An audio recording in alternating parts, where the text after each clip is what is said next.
કહેવાય છે કે દેવસાયની એકાદશીથી ભગવાન વિષ્ણુ યોગ નિદ્રા માટે ક્ષીરસાગરમાં જાય છે અને ત્યારથી ચાતુર્માસનો પ્રારંભ થાય છે. પરંતુ આ વર્ષે ચાતુર્માસમાં યોગાનો યોગ અને દુર્લભ સંયોગો સર્જાતા હોવાથી તેની સીધી અસર જુદી જુદી રાશિના જાતકો પર પડશે. તેમાં પણ ખાસ કરીને મકર, કુંભ અને મીન રાશિના જાતકોનું ભાગ્ય કેવું રહેશે અને તેમને કયા પ્રકારના લાભ થઈ શકે છે તેના વિશે માહિતી મેળવીએ. નમસ્કાર મિત્રો, હું રવિ જોશી, ઇન્ટરનેશનલ એસ્ટ્રોલોજર અને વાસ્તુ એક્સપર્ટ આપનું હાર્દિક સ્વાગત કરું છું. મિત્રો, ચતુર્માસ કેવો રહેશે આપના માટે અને કેવા પૂજા પ્રયોગ કરવાથી આપ આપના ભાગ્યમાં વધારો કરી શકો છો, એ સિરીઝમાં આજે આપણે મકર રાશિની વાત કરીશું. સૌપ્રથમ મકર રાશિની વ્યક્તિઓ માટે આર્થિક રીતે સારું રહે, ધનથી ફાયદો થાય, નવો બિઝનેસ ચાલુ કરી શકો છો. અને એવું મિત્રો એવું કહેવાય છે કે ધન જે છે એ બધું જ તો નથી, પણ ઘણી બધી સમસ્યા ધન દ્વારા દૂર કરી શકાય છે. તો સૌથી મહત્વનું મકર રાશિ માટે એ જ છે કે તેમને આર્થિક રીતે બહુ સારો એવો ફાયદો થઈ શકે છે.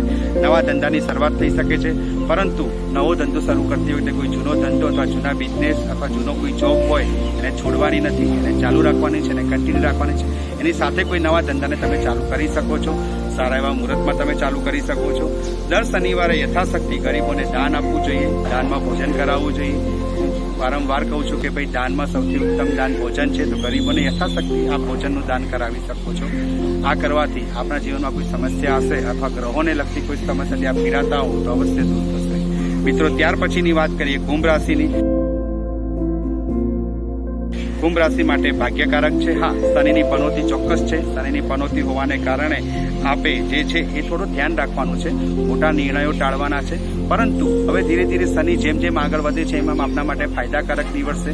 શનિનો છેલ્લો તબક્કો આપણા માટે લાભદાયી હોય છે. એવું કહેવાય છે કે પાપ ગ્રહો છેલ્લે આપણને કંઈક ને કંઈક ફાયદો કરીને આપતા હોય છે. કંઈક આપણને એવી ગિફ્ટ આપીને જાય છે જે આપણા જીવનમાં બહુ ઉપયોગી હોય છે. કંઈક આપણને એવો સબક શીખવાડીને જાય છે જે આપણે લાંબા ગાળા માટે ખૂબ જ ઉપયોગી સાબિત થાય છે. તો શનિદેવ આપને ચોક્કસપણે કોઈક શુભ સમાચાર આપશે, સારા એવા પ્રમાણમાં જે છે તમને ધન આપશે અને તમારા ભાગ્યમાં વધારો કરશે.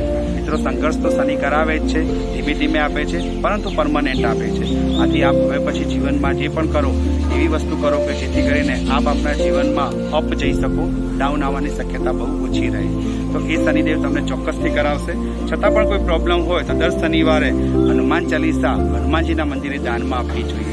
1, 3, 5 આવી રીતે એકી સંખ્યામાં આપણે હનુમાન ચાલીસા છે હનુમાનજીના મંદિરે મૂકવાની છે.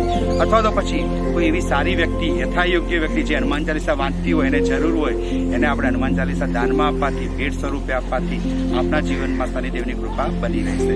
મિત્રો, ત્યાર પછી વાત કરીએ મીન રાશિની. મીન રાશિ માટે સારા સમાચાર પ્રાપ્ત થાય, શુભ સમાચાર પ્રાપ્ત થાય, આર્થિક રીતે સારું રહે. યાત્રા કરતી વખતે થોડું ધ્યાન રાખવાનું છે. યાત્રા કરતી વખતે દહીં અને ખાંડ મિશ્રિત કરી અને યાત્રા કરતા પહેલા ખાંડ અને દહીંનો જે છે એ પ્રસાદ સ્વરૂપે આરોગવાની છે, જેથી યાત્રા સફળ રહે છે, યાત્રામાં આવતા વિઘ્નો દૂર થાય છે.